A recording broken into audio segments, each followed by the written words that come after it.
conta pro pessoal que tá assistindo a gente, que tá talvez tendo pela primeira vez esse contato com o tema, o que que é a moda sustentável? Bom, a gente pode começar definindo que, na verdade, não existe hoje uma moda sustentável inteiramente, né? A gente não consegue ainda ser capaz de produzir uma moda inteiramente sustentável. Para a gente conseguir entender um pouquinho melhor, acho que é legal a gente falar sobre os preceitos da sustentabilidade. Na verdade, quando a gente fala de sustentabilidade, a gente fala de algo que de fato se sustenta, né? De fato, algo que possa se manter sem gerar outros comprometimentos. Né? A gente tem umas definições mais simples, né? Que fala que a gente precisa aprender a produzir determinadas coisas para atender nossa demanda de hoje, sem causar impactos em gerações futuras. Então, como que eu posso produzir coisas sem usar mais água do que eu preciso, sem usar mais energia do que eu preciso, né? Eu não sei se alguém daqui já viu aquele... De vez em quando saem algumas matérias na WWF e tudo mais, falando sobre... Tem o Dia da Terra e tem o Dia do Marco do Consumo de Recursos Naturais. E aí alguns estudos já apontam que a cada ano que passa a gente usa mais recursos do que o planeta tem para oferecer para a gente. Então a gente não vive num sistema sustentável. E aí quando a gente fala dos pilares da sustentabilidade, são 3 originalmente, né, que é o econômico, social e o ambiental, mas hoje a gente também tem o 4º pilar, que é o cultural, que ele é super estabelecido, super forte. E aí então a gente passa a entender que para algo ser sustentável, ela teria que estar pelo menos presente dentro dos 3, né, do econômico, do social e do ambiental. E aí por isso que eu falo que é praticamente impossível hoje a gente ter algo, ter um produto ou uma marca inteiramente sustentável. Porque normalmente é muito difícil você fechar essa conta, né? Uma coisa que consegue fazer o uso correto dos recursos naturais, ser economicamente viável, não prejudicar nenhum tipo de mão de obra, né? Não escravizar a mão de obra como é uma coisa comum ainda hoje. É muito difícil. Um desses pilares acaba sendo comprometido. E acho que é importante a gente falar isso, porque a gente também vive numa era que a palavra sustentabilidade, ela se esvaziou um pouco, né?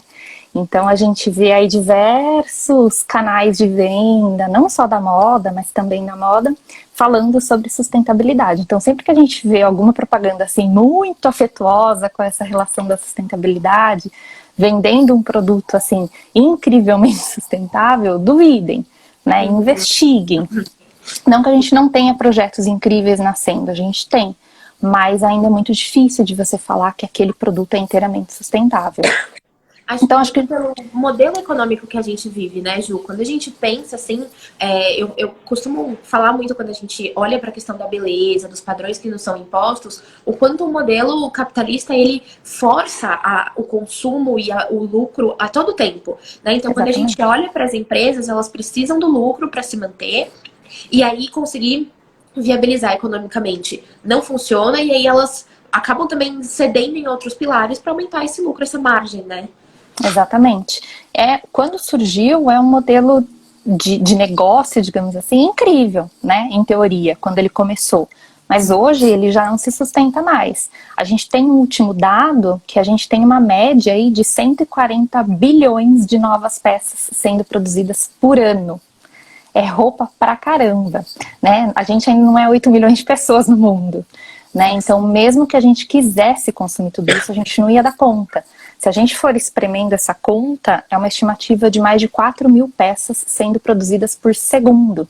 Então, enquanto a gente está falando de uma live de 1 hora, a gente tem peça pra caramba sendo produzida, né? Então, é muita roupa, e aí a gente entra numa conta que não fecha, porque a gente precisa de muita matéria-prima, independente da origem, mesmo que seja matéria-prima natural, mas às vezes não dá conta de suprir essa demanda. A gente precisa de muita gente produzindo, e aí a gente tem exatamente esse sistema econômico que você falou. A gente acaba sacrificando alguns elos dessa cadeia, né, pondo muito mais gente para trabalhar em condições, na maioria das vezes, não tão apropriadas, não de acordo com a legislação. A gente precisa produzir mais e mais barato, né? Essa que é o grande problema, né? Então, é um sistema aí muito nebuloso que a gente precisa ir quebrando, né? E questionando para que ele possa, de fato, se transformar, porque do jeito que ele tá inviável para tudo. Para tudo, perfeito. E eu acho muito bacana quando eu fui num bate-papo que você apresentou, em que você falou que não existe o jogar fora, né? Não existe fora. Acho que isso tem muita relação com a forma como a gente se relaciona com o consumo, né? Eu gosto muito de destacar que, assim, me lembra mais ou menos aquela história de a gente precisa tomar banho rápido para economizar água, mas a gente precisa olhar para a indústria agropecuária, por exemplo, que usa muito mais água do que o nosso banho. Então, assim, poxa, não é o nosso consumo, eu particularmente, né? Não vejo o nosso consumo como a solução do problema, mas eu vejo como uma boa ferramenta, uma grande arma que a gente tem para conseguir impor esse sistema, exigir desse sistema um olhar que pregue mais pela sustentabilidade, né? Sim, sem dúvida. A gente, realmente, essa frase de não existe fora, assim, parece uma frase tão batida, mas é um fato, né? A gente aprendeu num sistema muito rápido, né, industrial e tudo mais, dessa forma de produzir e consumir, que virou uma loucura, que assim, no começo foi ótimo, porque é que nem a gente falou, foi um sistema incrível que surgiu, foi uma maneira de mais pessoas terem acesso a produtos que antes elas não teriam, né, uma vez que esses produtos eram mais baratos, mas que hoje virou uma grande loucura.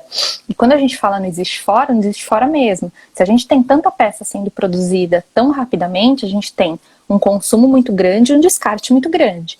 Né? A gente tem alguns estudos que falam que uma pessoa descarta uma peça a cada 6 meses. Né? E descarta para onde? Porque também tem esse problema. A gente tem o péssimo hábito de achar que a gente doa e desapareceu. Né? O problema simplesmente deixou. Eu resolvi o meu problema, eu tirei ali da pilha da doação e tá tudo certo. Exato. E não, a gente hoje vive um mega problema com vários braços, assim. A gente tem esse problema da doação que a gente fala, poxa, mas tem muita gente que precisa. E tem mesmo, mas nem sempre essa doação, ela chega para quem precisa. Às vezes fica uma comunicação ali meio esquisita.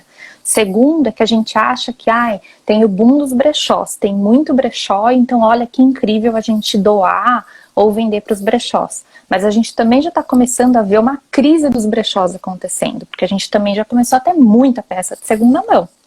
Né? E aí a gente tem também peças que não tem tanta qualidade, porque se a gente vai pegando cada pontinha, né, dessa cadeia, a gente tem peças mais baratas, não de tão boas qualidades, a gente descarta muito rápido, essa peça obviamente vai ter um tempo menor de vida. Então o fato dela estar num brechó também não quer dizer muita coisa, ela vai acabar mais rápido. Ou então, que é o que acontece na maioria das vezes, infelizmente, é que as peças vão acabar no lixo. Né? A gente tem um outro dado que fala que cerca de 90% das nossas peças que vão parar no lixo não terminaram a sua vida útil. Elas vão parar no lixo, é muita coisa. Nossa. A grande maioria das peças que a gente descarta não vão parar no lixo ou a gente descarta porque elas não são mais próprias para uso. É porque a gente acha que, eu não vou mais usar, passou a coleção, enfim. Aí a gente entra em todos esses estigmas de consumo. Ou porque, na maioria das vezes, a produção também é um pouco mais barata, então a peça às vezes está inteira, mas, por exemplo, o zíper quebrou. Aí eu não quero ter o trabalho de trocar o zíper. Ou a gente fala assim, mas a costureira vai me cobrar 20, 30 reais para trocar esse zíper. Eu vou lá na Forever e compro uma calça jeans por R$29,90, por R$49,90, sei lá quanto que tá hoje. Então, tudo isso vai gerando um sistema de consumo muito convidativo, exatamente, para a gente comprar muito sem pensar. Então, assim, não pensa muito, só compra, só vai, né? Meio gado mesmo. E descarta muito rápido também. Então, de fato, é muito importante a gente começar a reaver tudo isso, né? E claro, assim, a gente precisa também ter um olhar muito afetuoso e aproximar essa fala para cada esfera, né? Para cada elo de consumidor. Porque também não dá para romantizar o consumo responsável e falar assim, não compra da fast fashion, vai lá e compra da marca X. A gente também tem que pensar que a gente vive numa sociedade que tem esferas de consumo muito diferentes e muito discrepantes, né? Perfeito.